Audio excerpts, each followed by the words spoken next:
Konnten sich Frauen im Mittelalter selbst verwirklichen? Fanden sie ihre Freiheit vielleicht gerade im Klosterleben?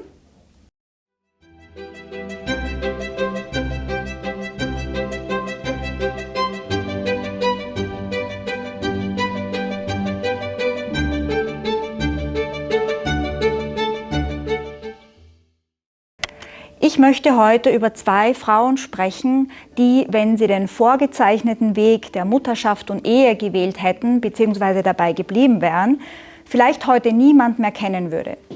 Hildegard von Bingen und Christine de Pizan. Um das Außergewöhnliche ihres Lebens besser zu verstehen, muss man sich vielleicht das normale Leben von Frauen im Mittelalter ansehen.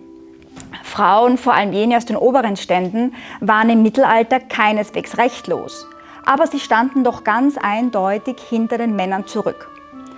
Sie hatten zwar oft wichtige Funktionen bei der Verwaltung der Güter und Ländereien, aber das übernahmen sie vor allem, wenn die Männer gerade abwesend waren, weil sie zum Beispiel im Krieg waren. Manche jungen Mädchen erhielten dank ihrer Väter eine umfassende Bildung, doch sobald sie heirateten, widmeten sie sich dem Haushalt und der Erziehung der Kinder. Und wurde eine Frau Witwe, so bot eine Wiederverheiratung sehr oft die einzige Möglichkeit zur finanziellen Absicherung. Dazu kam eine sexuelle Doppelmoral, die nur Männern außereheliche Beziehungen zugestand, und es bestand die unglaublich hohe Wahrscheinlichkeit, bei einer der vielen Geburten zu sterben.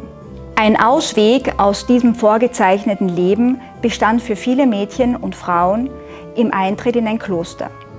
Bereits seit dem Frühmittelalter wurden auch Frauenklöster gegründet. Zuerst als Ableger der Männerklöster oder als eine Art Aufbewahrungsanstalt für unverheiratete Frauen. Doch mit der Zeit erhielten sie immer größere religiöse und soziale Bedeutung. Gründe für einen Eintritt ins Kloster gab es natürlich viele. Berufung oder die Unmöglichkeit einer Heirat wegen zu hoher Mitgiftforderungen. Manche Eltern gaben ihre Töchter ins Kloster. Oder eine Frau wurde Witwe und konnte so eine weitere Ehe vermeiden.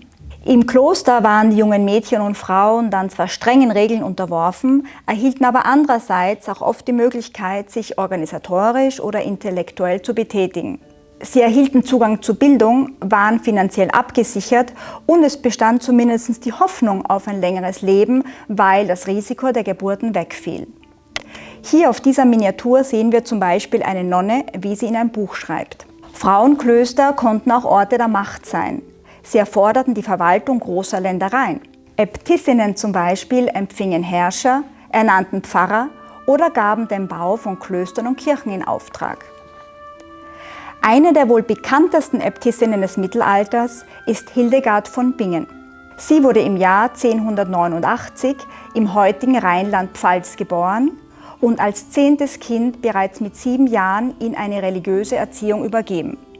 Später trat sie dann in das Benediktinerkloster Disi-Bodenberg ein, das, wie wir auf diesem Bild sehen können, heute leider nur mehr als Ruine erhalten ist. Sie stieg in der Klosterhierarchie schnell auf und wich auch Konflikten mit wichtigen Kirchenmännern nicht aus. Sie konnte sogar den Bau eines neuen Klosters durchsetzen. Aufgrund ihrer Visionen gilt sie als erste deutsche Mystikerin. Doch vor allem erzielte sie unglaubliche Leistungen auf dem Gebiet der Dichtung. Sie war als Komponistin tätig und war auch eine Universalgelehrte.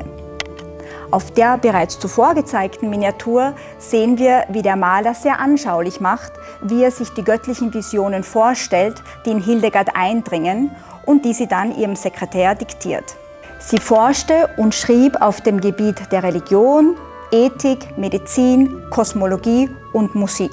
Hier sehen wir eine Miniatur aus ihrem Werk der Naturkunde.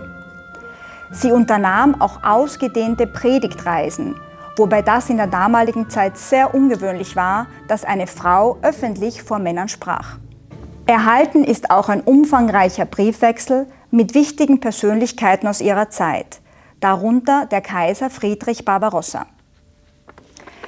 Wenn wir uns das Leben und Schaffen von Hildegard von Bingen ansehen, darf man sich schon die normalerweise in der Geschichtswissenschaft verpönte Was wäre wenn Frage stellen. Hätte Hildegard von Bingen mit einem Kaiser über Theologie und Politik korrespondiert, hätte sie uns ein umfassendes Wissen über Naturheilkunde hinterlassen Und würden wir ihre gregorianischen Gesänge kennen, wenn sie den traditionellen Weg gewählt hätte und Ehefrau und Mutter geworden wäre? Das streng geregelte und großteils eingesperrte Klosterleben bot ihr und vielen anderen Frauen paradoxerweise eine größere Freiheit und persönliche Entfaltung. Doch dies ist nur ein Aspekt des Klosterlebens. 7-mal tägliches Beten, auch nachts, strenger Gehorsam, ein eintöniger Tagesrhythmus, die Trennung von der Ursprungsfamilie und der Verzicht auf eine eigene Familie klingen dann schon nicht mehr ganz so aufregend. Zumal bei weitem nicht alle Frauen freiwillig im Kloster waren. Darum hat auch eine andere beeindruckende Frau vielleicht einen ganz anderen Weg gewählt: Christine de Pizan. Christine de Pizan wurde 1364 in Venedig geboren, kam aber bereits im Alter von 4 Jahren nach Paris. Dank ihres Vaters und des höfischen Umfelds erhielt sie eine umfassende Bildung. Sie heiratete und bekam 3 Kinder. Doch als ihr Mann starb, erschien ihr keine der damals üblichen Optionen, also Wiederverheiratung, Rückkehr zur Ursprungsfamilie oder Eintritt ins Kloster, als möglich oder reizvoll. Ihr gelang etwas für das Mittelalter ganz Außerordentliches. Sie konnte von ihrer Schriftstellertätigkeit leben und ihre Familie damit ernähren. Diese Miniatur zeigt uns, wie Christine de Pizan Männern vorliest. Damals genauso ungewöhnlich wie die Predigtreisen von Hildegard von Bingen. 2 ihrer berühmtesten Werke sind das Buch von der Stadt der Frauen und der Othea-Brief mit den 100 Bildern der Weisheit. Darin gibt sie basierend auf klassischen Werken Erziehungsratschläge. Christine de Pizan löste auch den ersten Literatenstreit in Frankreich aus.